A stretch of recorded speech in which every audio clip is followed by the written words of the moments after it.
তিনি বলেছেন এই আল হাইয়ুল কাইয়ুম এটা হচ্ছে ইসমে আজম। এটা কি? যে ইসমে আজম দিয়ে দোয়া করলে আল্লাহ দোয়া কবুল করে, আল্লাহর কাছে কিছু চাইলে আল্লাহ দেয়। এক সাহাবী দোয়া করতেছে ইয়া হাইয়ু ইয়া কাইয়ুম, বিশ্বনবী বলে এই সাহাবী তো ইসমে আজম দিয়ে দোয়া করতেছে।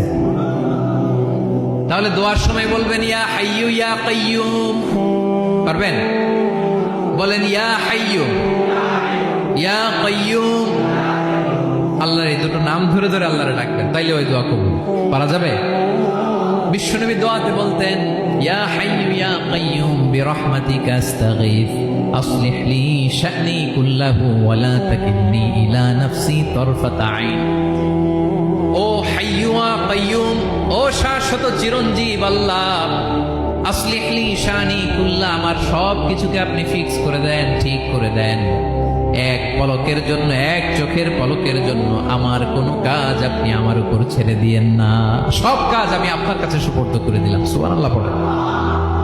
তাহলে 2 নাম্বার কথা, আল্লাহ শুধু আমাদের ইলাহি নন, তিনি হচ্ছেন আল হাই, চিরঞ্জীব, তিনি হচ্ছেন আল কাইয়ুম, নিজেও স্বয়ং সম্পূর্ণ, অন্যকেও রক্ষণাবেক্ষণ করেন। আলহামদুলিল্লাহ পড়েন।